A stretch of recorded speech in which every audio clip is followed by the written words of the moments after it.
Good evening, everyone, and welcome. We just concluded chapter 28, and we begin now chapter 29.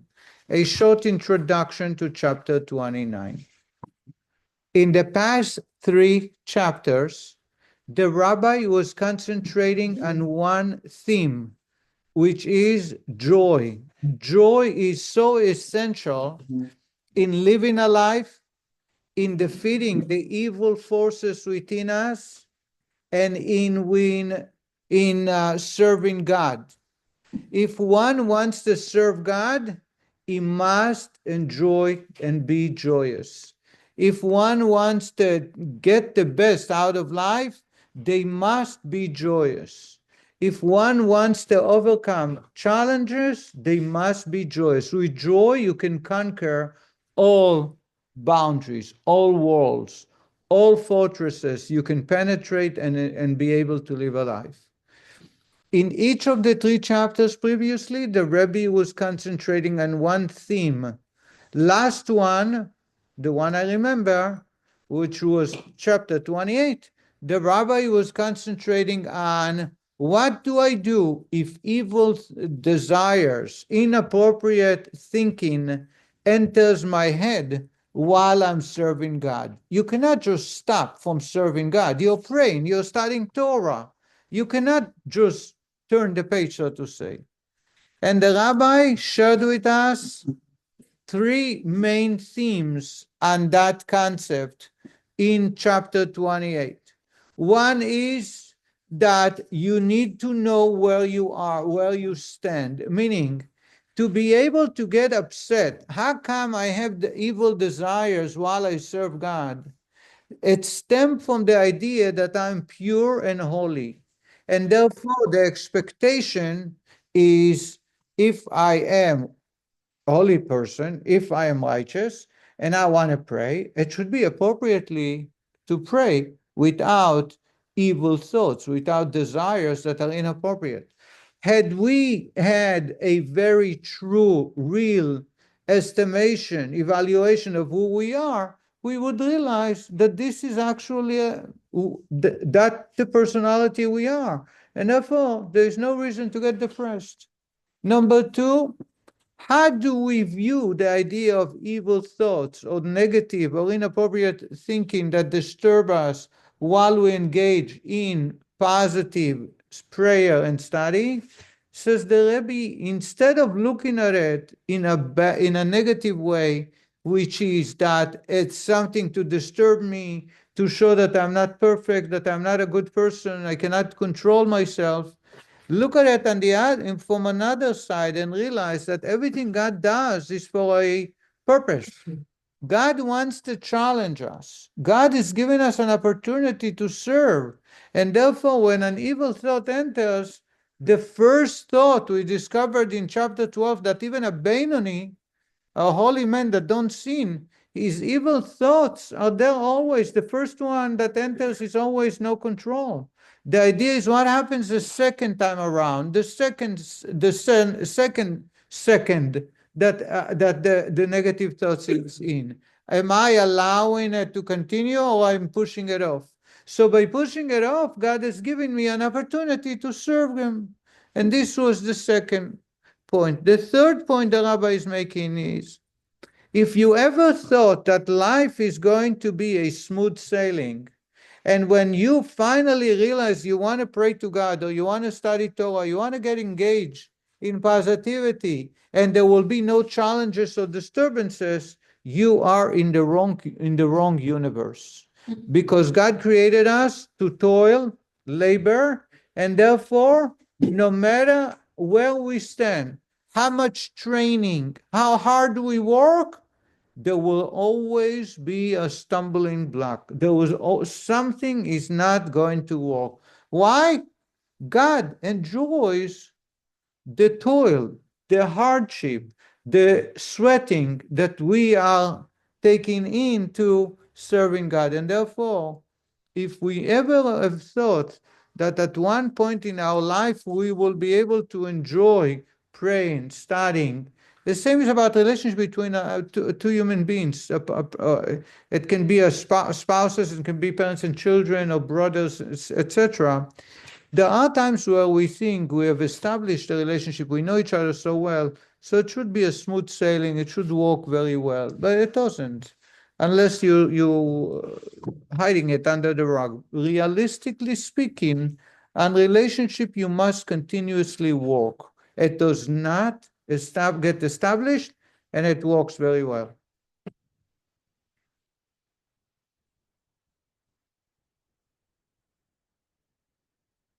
Because it is a reflection of my relationship with God. So, how many times we try to do our best in a relationship, surprise the spouse, make a gesture, and it works the opposite. It causes a lot of strife, and it causes a lot of anguish. And the reason is, in reality, there is nobody to blame. This is the way God wants the universe to exist. That my relationship should exist on the basis, on the foundation of efforts. If there was no efforts involved, then it kind of sinks down, and then there is no excitement in the relationship. So if I have the children who get married, I always tell them the challenges that you are facing in the relationship is not a curse, it's a blessing. It continuously awakens you, continuously reminds you that you need to work hard and be on guard. And no matter how many years it takes, you are together, there will be challenges, there will be hardship. And the purpose is not because you're imperfect. It's not because you didn't make a good choice. Maybe as most of us think that if we waited a little longer, we would make a better choice. It is simply because it's the nature of the beast as a blessing for us to be able to enjoy the relationship. This is last 3 chapters. In the next 3 chapters, the rabbi is going to deal with the opposite of joy, which is melancholy, bitterness, depression. How do we deal with those traits, and which one and when are they appropriate, or perhaps they are not? And this would be taken over in chapter 29, 30, and 31. In chapter 29, the rabbi is going to talk about breaking the body. And in a moment, I'll expand. In chapter 30, the rabbi is going to talk about humility, the idea of humility to ignite the flame of the soul, and I'll explain that. And in 31, the rabbi is going to talk about bitterness. And then in 32, you'll bring it all together. 32 through 34, the rabbi would go back to joy. But right now, the next 3 chapters. When the Hasidic, just a short introduction to the idea the rabbi is going to talk about.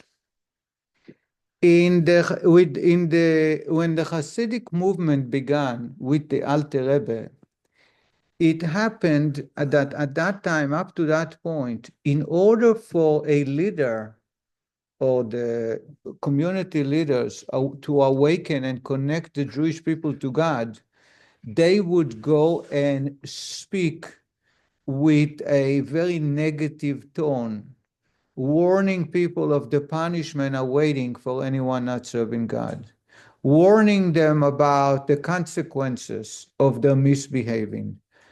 How did you know in those days that a person is a good speaker, is a good lecturer? It will all be dependent on how many tears was he able to squeeze out of the listeners. The more the people cry, the greater the speaker.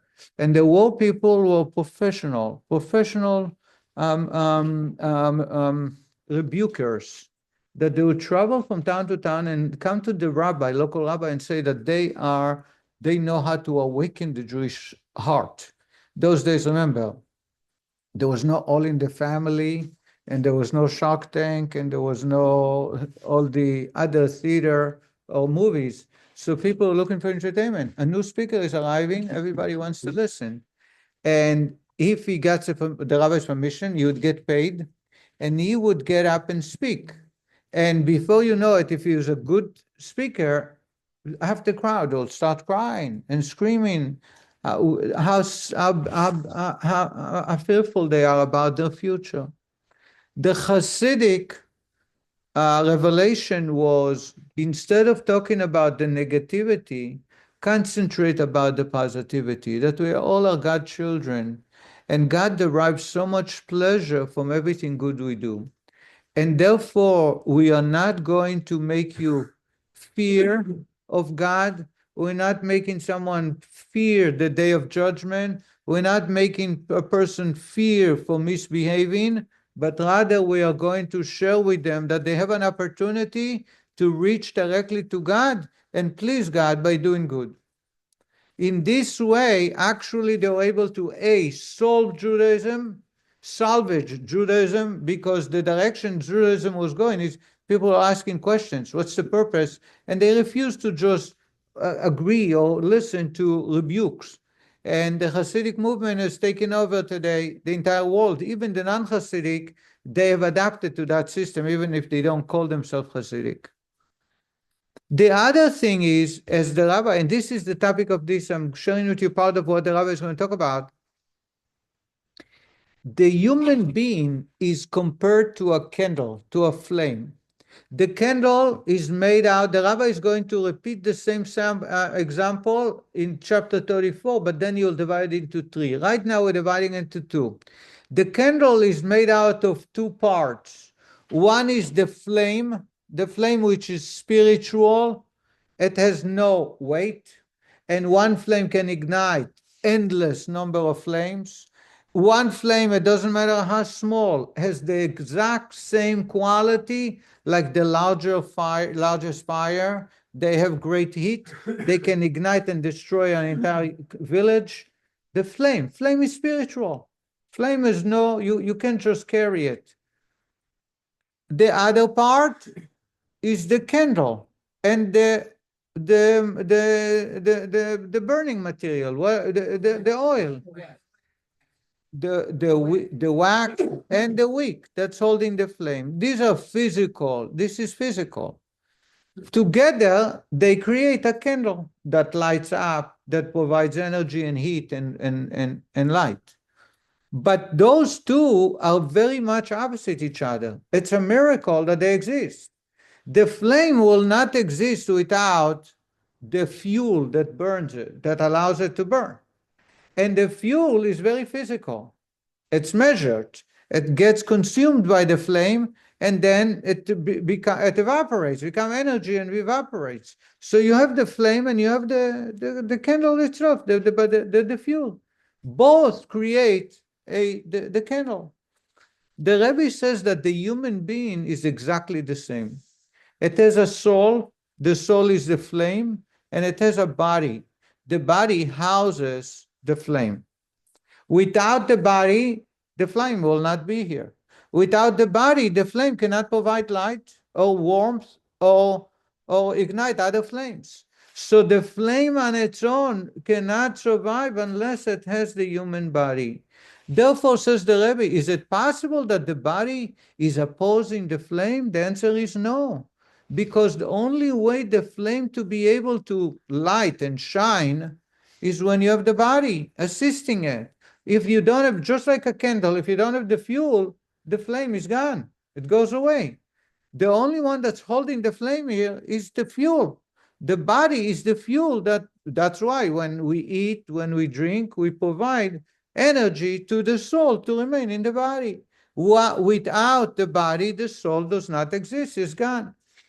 Therefore, to come and say that the body opposes the soul, the body representing materialism, the soul representing spiritualism, it's impossible to say that they oppose each other, says the Rebbe. That's an innovation of the Hasidic teaching, that the body is there to support and cause the flame to exist and do its job. If you come and tell me that the body is stopping the soul from serving God, that the body is providing difficulties and challenges, then you don't understand what a candle is. The only time there is therefore, that's why the Hasidic movement is not to break the body, but rather to encourage the connection of the body to the soul, to give reasons for the body to serve by providing more fuel to the soul. I hope I made myself clear so far. But there is an exception. Sometimes the body needs to be broken. In the Hasidic movement, we never speak about breaking the body, not physically, but theoretically or spiritually. But there are times that the body needs to be broken. And that's the topic of our discussion, of our chapter today. What does broken means? The rabbi tells us, look in the Zohar. The Zohar tells us that if I have a very big piece of wood and I want to ignite the wood is the fuel. And I put a flame on the wood to ignite the wood, and it does not ignite. Why? Because it's very big. What do you do to it? You chop it up into small pieces. What happens when you have small sticks? Then the flame goes up very fast. When people want to create fire naturally, what do? They have, kindling. Yeah. They have little small straw, little small silk, whatever they can find, and that's the only way for the flame to hold and ignite, and then they can do whatever they want. Sometimes the body as the fuel is a big piece of wood, like a 4x4 by 2 feet. You can start a fire on that piece of wood. You need to chop it up.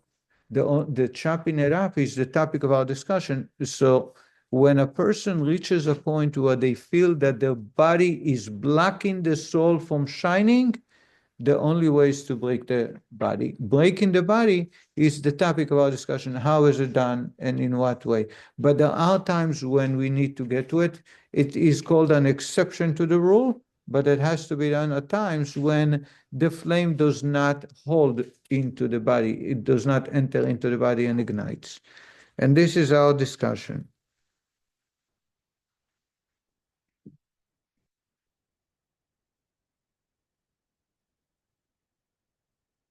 Are we ready? Page 383, I'm going to start reading. I hope to cover today half a chapter. In chapter 26, the Alter Rebbe stated that both depression and dullness of heart produce a state of sluggishness which prevents a person from overcoming the evil inclination of the animal soul. He therefore outlined in chapter 26 through 28 methods of overcoming depression arising from various causes. So until now we talked about depression for whatever reason. We had 3 chapters. Now in this chapter, the Alter Rebbe will discuss means of dealing with dullness of the heart, timtum halev. After describing this state more clearly, first the Rabbi will describe the melody very well, so we have a good understanding what the problem is, and then what the cure. As I said, it's about breaking. Says the Rabbi, those whose souls are of the level of Veinonim must seek means of contending with yet another difficulty.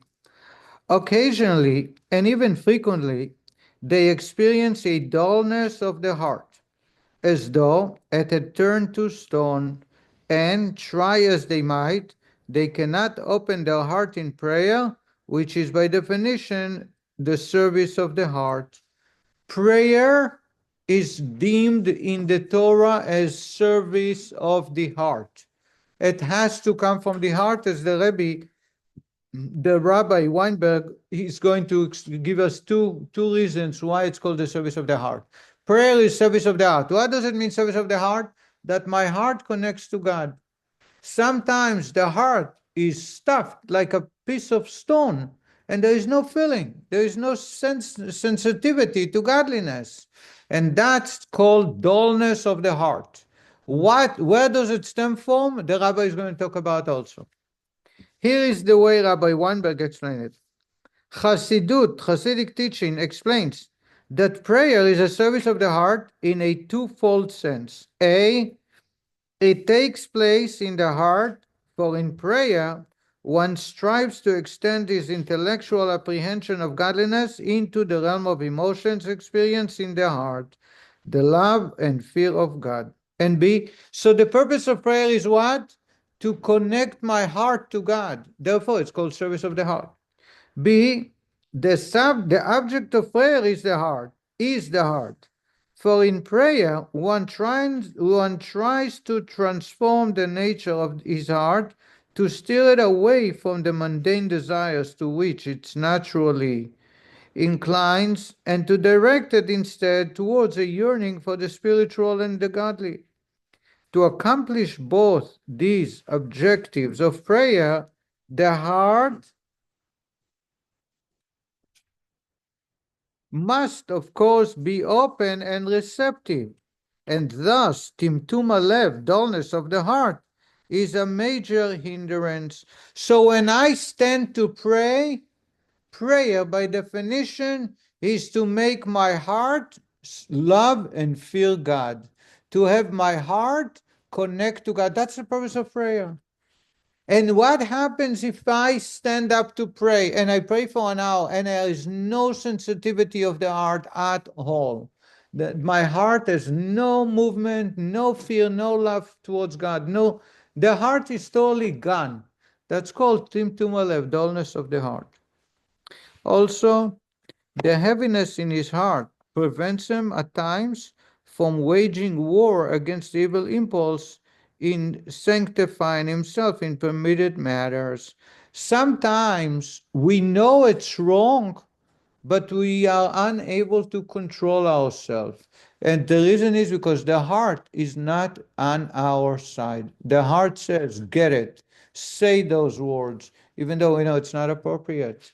Eat that food, even though you know the doctor said you're going to pay for it, or the doctor said it's not for you. In other words, the heart is not participating in the war against the evil. As the Alter Rebbe explained in chapter 27, it is the task of the Benoni to suppress the desires of his heart. That is, by not eating as soon as he has the urge to do so. This requires a battle of one's evil impulse, which demands that he gratify all of his desires. When his heart is dull, heavy, and insensitive, he cannot fight the evil impulse. So if I have an impulse to eat something and I know it's wrong, and I ate already and I want more, give me more. And the reason is because my heart is stone, cold, not interested and not able to stop the desires.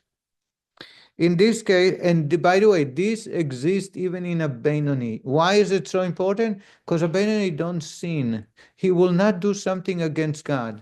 But the heart should prevent him from doing that which is permissible, but not right for me.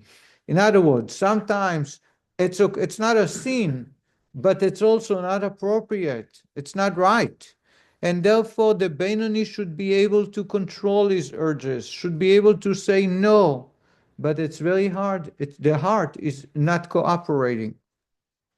In this case, the advice given in the Holy Zohar is, as the president of the Academy of Gan Eden said, the Zohar tells us that the president of the Gan Eden, holy of the heaven, came down to the Chavraya, to the group of those who study with Rabbi Shimon Bar Yochai, and told them the following. It's in Aramaic, but he says, a wooden beam which does not catch fire should be splintered, and similarly, a body into which the light of the soul does not penetrate should be crushed, and thereby the body becomes receptive to the soul's light, as the Zohar concludes.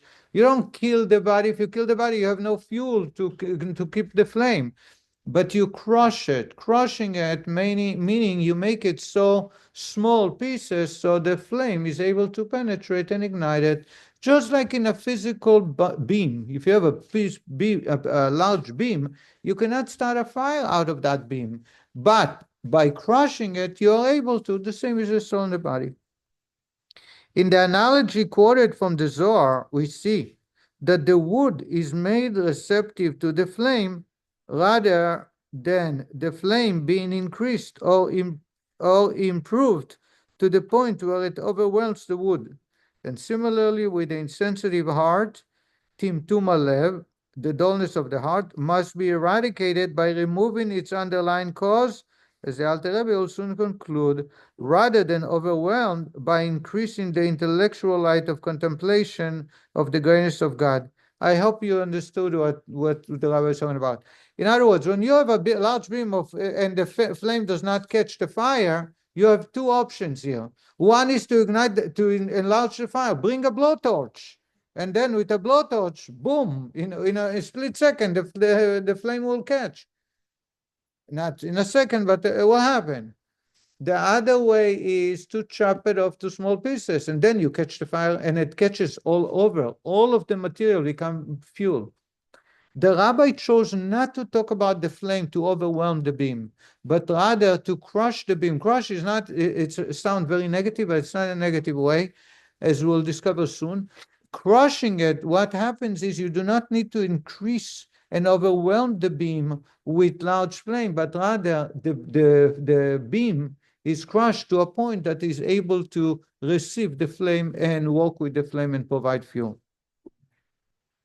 The reference to the light of the soul, which in this case does not penetrate the body, means that the light of the soul and of the intellect does not illuminate to such an extent as to prevail over the coarseness of the body.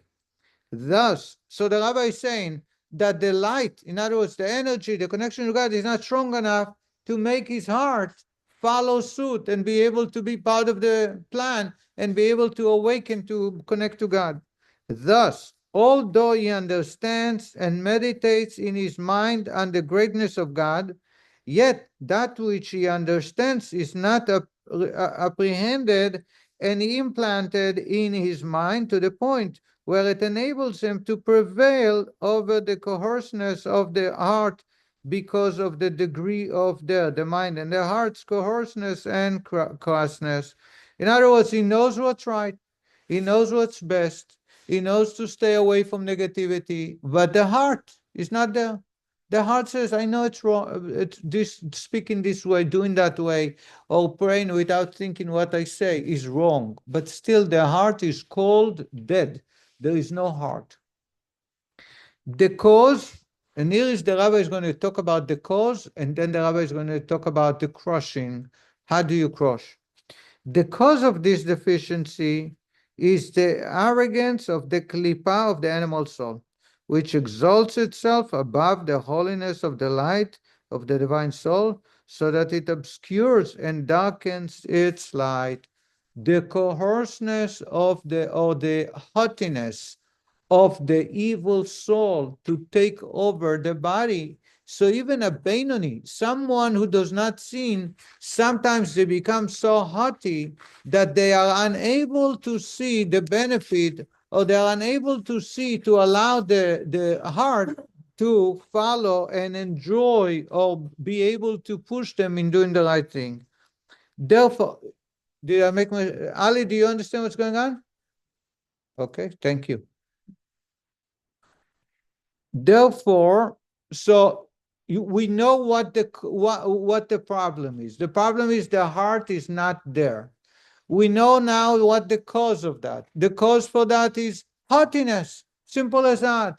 Haughtiness. I'm so self-centered that therefore listening to a rebuke by somebody else, or someone who is telling me I should do something, act differently, or I know it's the right thing to pray and concentrate on the words, or to study a little extra Torah, I know that's the right thing, but still my heart says to me, you don't have to, don't do it without a reason. This is an outcome of the haughtiness of the human. Therefore, one must crush it and cast it down to the ground. Just as in the previous quoted analogy, the beam of splinter is splintered so that it will catch fire. What do you do with the beam? You splinter it. The human body, you have to crush it. Once you crush it, it will penetrate. The Alter Rebbe now proceeds to explain how this is accomplished. He points out that the personality of the Benoni is his animal soul. When a Benoni says I, he is referring to his animal soul. Thus, by crushing his own spirit, he crushes the Sitra Achra and thereby enables the light of the soul and intellect to penetrate himself. What the Rabbi is going to tell us is that me, when I say me, I'm referring to my animal soul, not my godly soul. And we did it in a JLI two lessons ago. How do I know? And it's right away, it's the text over here. When I say I, or if I go and feed myself, do I feel that I did somebody a favor? You think when you eat dinner, do you do somebody a favor? No. But what happens when you study Torah? Do you feel that you're doing something special? When you pray to God, do you feel that you did something special? Yes or no? Yes. No. No? Okay, some say yes, some say no. I say yes. You always feel good that you did something great. Do you feel good? Okay. It means that it's not part of who you are. Otherwise, you wouldn't feel anything special. When we eat dinner, we don't think that we did something special. You know why? Because that's who you are. That's who we are. But when I go and pray, or when I do a mitzvah, or I do tzedakah, or I study Torah, I feel good. It makes me feel good. I did something great. And the reason is because you feel you added something new, extra value to yourself. And that means that the essence of who we are is the animal soul. We're going to read about Hillel. Hillel, before he went to eat breakfast, he would say, I have to do a favor to my soul. My soul will not stay in my body unless I feed it. For him, his essence was his godly soul. So when he studied Torah, he didn't feel anything special. Therefore, there was no haughtiness, because the godly soul is who he is. Therefore, naturally he studies, naturally he prays. But eating, he felt good, doing something special. He ate. He fed the animal soul. Why did he feed the animal soul? Because God said, you have to take care of your body, you have to take care of your animal soul. But this is Hillel. By us, it's the reverse. Do we understand that point? This is an introduction to what the rabbi is going to talk about. Is that clear what I just shared? Okay. Yes. Hillel was a complete tzaddik, no doubt. So this don't apply then. Because he had, but we use evil inclinations, he had nothing. Right. We use the Hillel example to share that by us it's the exact opposite. By Hillel, when he went to eat breakfast, he says, I'm now going to do something special for myself. I'm going to have breakfast. Because he has an animal soul that needs nutrients. But for us, when I ate breakfast this morning, I didn't feel I'm doing a favor to somebody. I just did it because that's who I am. If you prepare a meal for others. Again, you feel you did something special. Right. And the reason is because your godly soul is something that's added to you, and you did a gesture. You did something good, right? That's how we feel. For Hillel, he didn't do something good. This is who he is. I hope it's clear. And the rabbi is going to talk about it. Linda, did you have a question? If the heart is stone or the heart isn't connecting, it's not, I don't understand why, maybe I'll be talked about later, why is it always that you're the ego, because what if it's just that you're depressed or you're sad or you're, there's other things that can block the heart, not just haughtiness, right? Very good. So the rabbi is talking about many causes. The last 3 chapters, he talked about the causes that cause a person to be depressed. In other words, you find, right.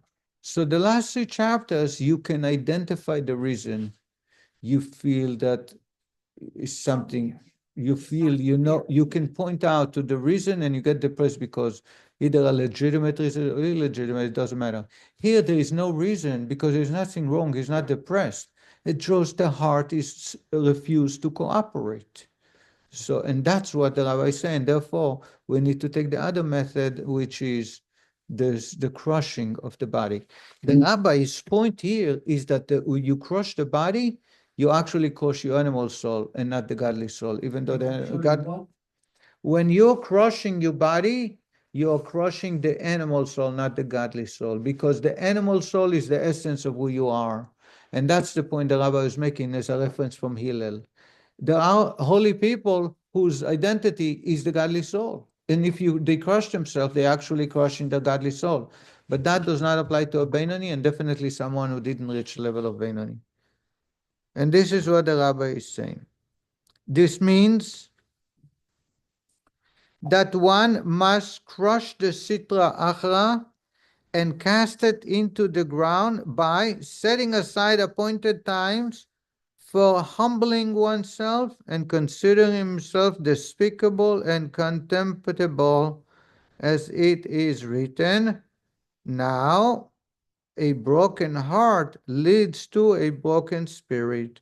The spirit being the sitra achra, the evil soul, which in the case of Beinonim is the very man himself. For in other words, we need to break it, to crush it, to say, you shouldn't be so haughty. Don't feel that you're so special, you're not that great. You're very far from it. For in his heart, the vital soul which animates the body is in its full strength as it was at birth. Hence, it is indeed the very man himself. So crushing the person crushes the animal soul. With regards to the divine soul within him, it is said, the soul which you gave within me is pure. We studied in JLI, Elokai Neshama. There is a prayer every morning. We say, we thank God for a soul that you placed in me, meaning there is me, and there is a soul that was placed in me, which is a godly soul. So the animal soul is me. The godly soul is the one that came after. So when I want to know who my identity is, my identity is the animal soul. The only exception are the tzaddiks. The word within me cannot be understood as referring to the body alone. The body cannot speak for itself as a complete man. Thus, it must refer to the animating soul. Therefore, the words which you gave within me, when we say every morning to thank God, implies that the man himself who is saying these words, is not identified with the pure soul, that is, the divine soul, is a thing apart, which has been placed within this me, the body and the animal soul, except in the case of tzaddikim. So I think it's a very clear concept. You say every morning, you thank God for returning the soul into me. And that means that there is a soul that entered me, which is apart from me. So who is me? Me is the animal soul. And I thank God for placing a godly soul in me. And therefore, the animal soul is the very identity of who we are. We're born with animal soul. And I'm going to stress it again. Animal soul is not evil. It's not bad.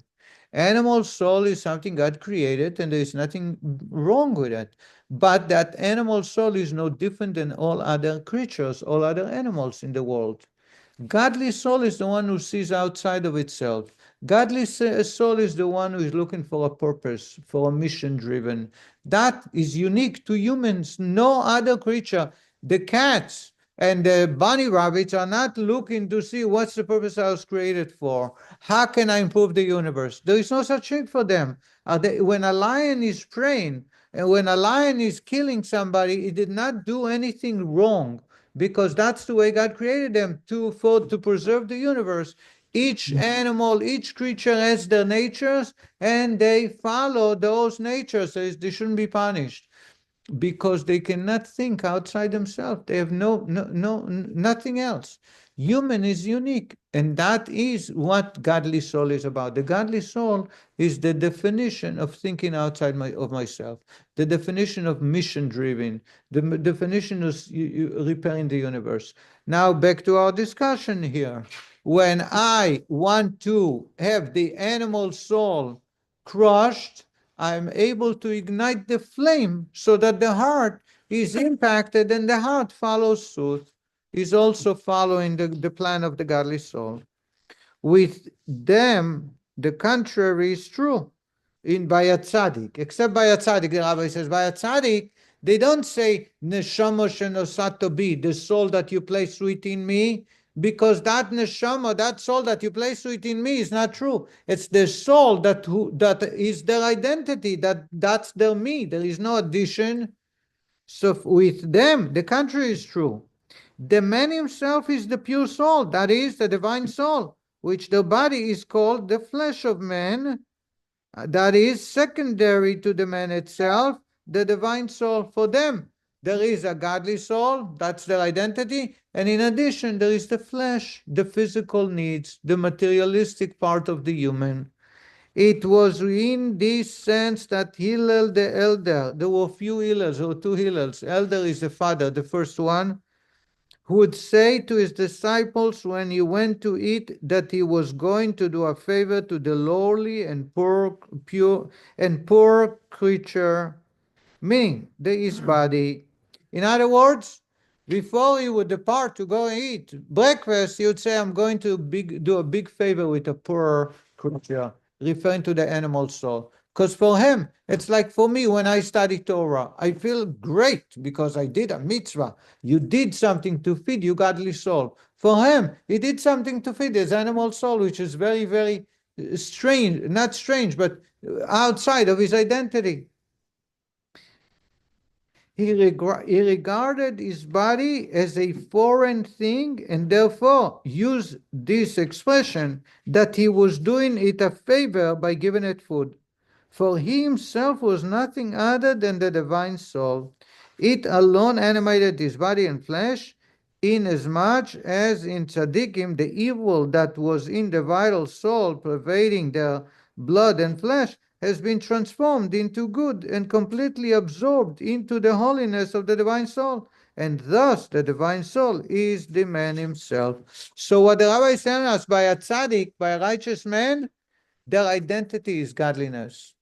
The outside, the fuel, remember we talked about a candle, you have flame and fuel. The fuel became all pure, all holy. I'm sorry, the existence is all pure and holy. The fuel that houses the soul, the fuel that enabled the flame to exist is something very foreign, very, very strange to their identity, because their identity is the flame. The rest of us, outside those 36 men in every generation, is the exact opposite. My identity is the fuel, not the flame. The flame is added to the fuel, and the fuel is holding it. And therefore, when I want to allow the fuel to be serving its purpose, to ignite a flame, it has to be crushed. When it's crushed, it will be able to receive the fire. With a Beinoni, however, and definitely someone who is not a Beinoni, since the substance and essence of the vitalizing animal soul stemming from the Sitra Acha, which pervades his blood and flesh, has not been transformed into good. It indeed constitutes the man himself, and therefore by crushing his own spirit, the Beinoni actually crushes the Sitra Acha. So the rabbi cleared another point, and that is when I crushed myself, I'm crushing not the godly soul, but the animal soul, because that's my true identity. So we spoke about the melody, we spoke about what the impact of the melody has, we spoke about the cause of the melody, and we started speaking about the cure. The cure would be crushing. Crushing who? What? We crush the body. And the reason is because outside the tzaddik, crushing my identity is the animal soul, not the godly soul. By the way, it's all planned by God. It's not a defect.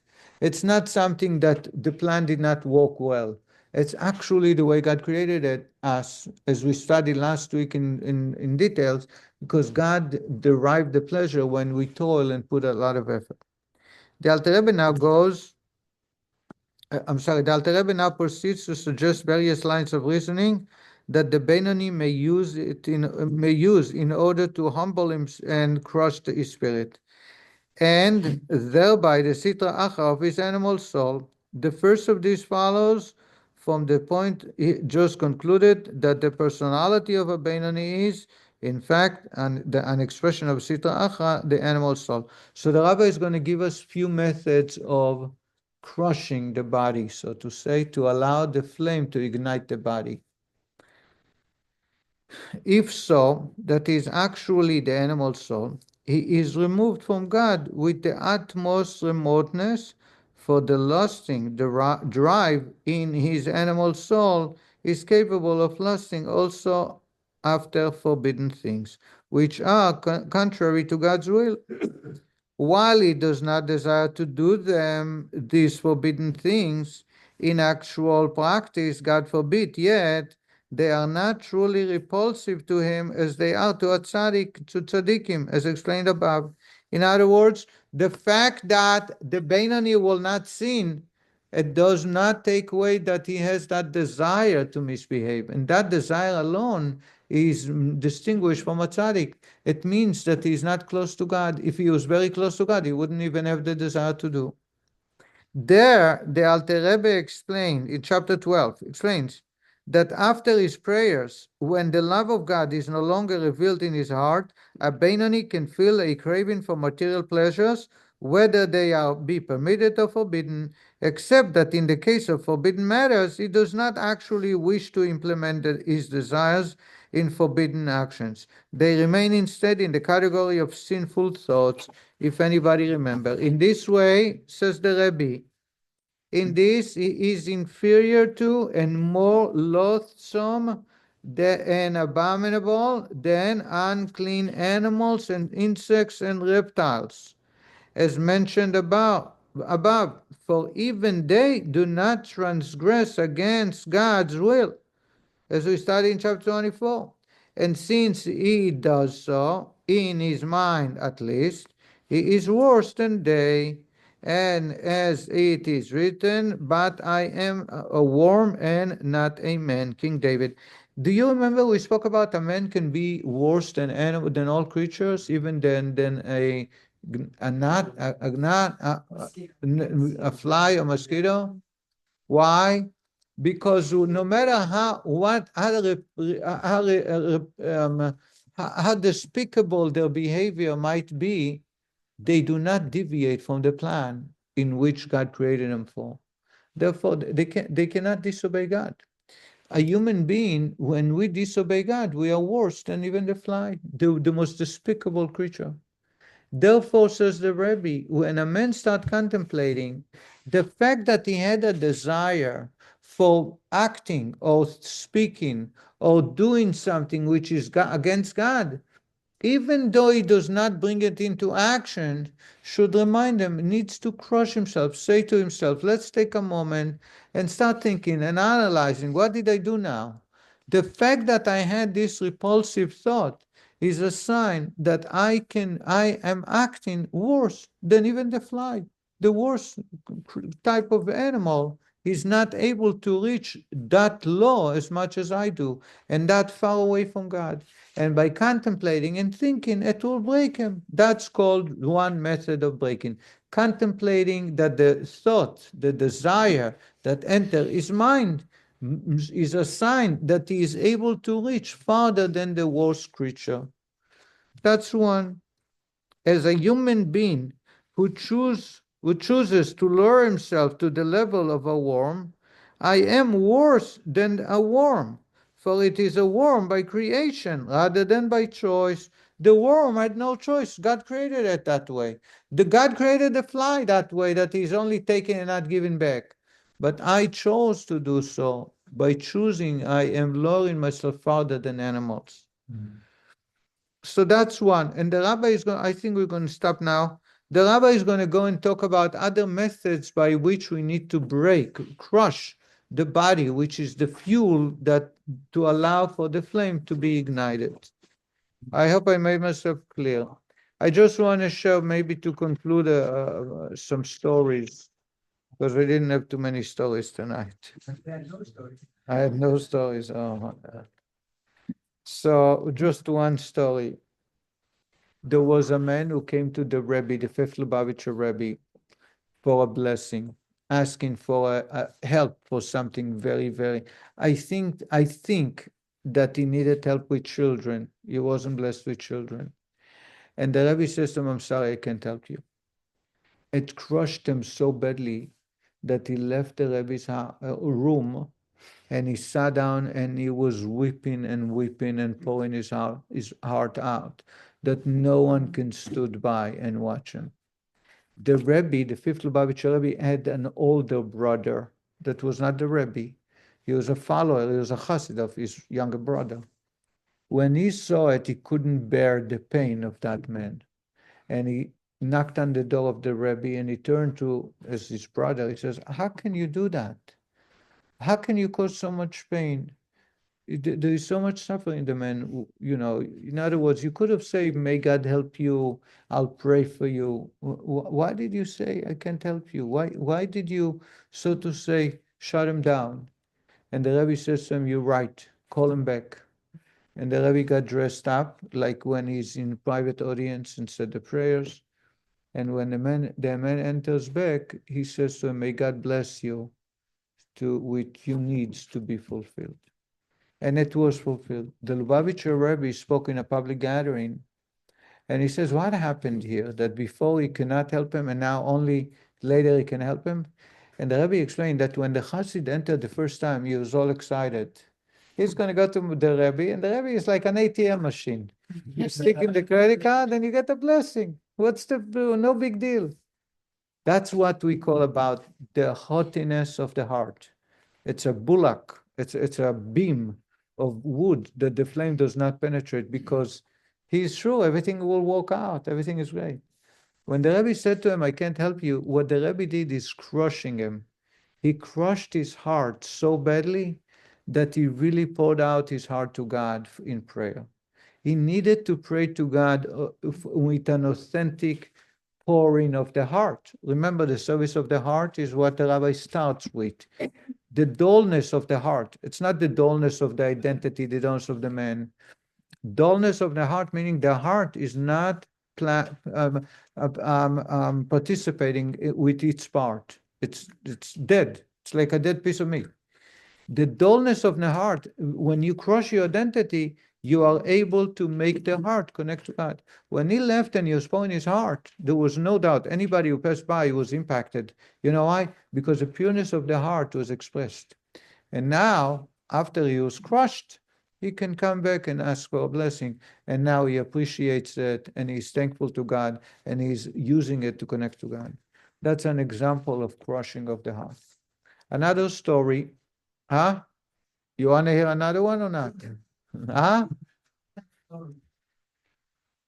One more, and maybe if I have plenty of stories, but the story is told about the Hasidim of the third Lubavitch Rebbe.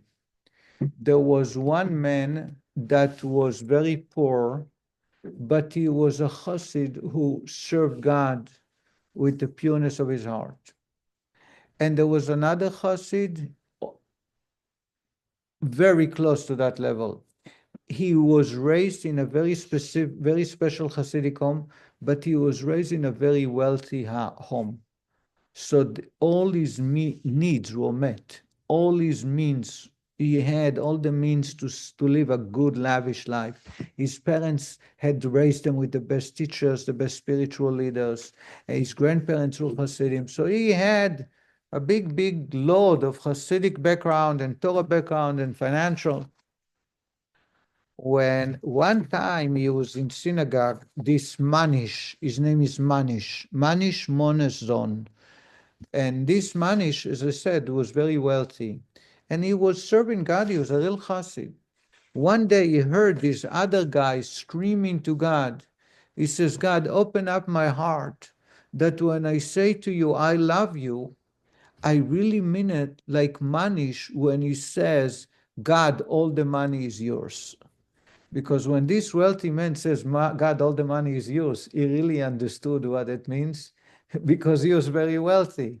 And this Chassid felt that when we want to love God, it doesn't come from a genuine desire as much as this manish, similar in comparing to manish when he says, God, the money is yours. It's in prayer in every morning we say, Ve'oisher ve'akoved milfonecha. Wealth and honor belongs to you.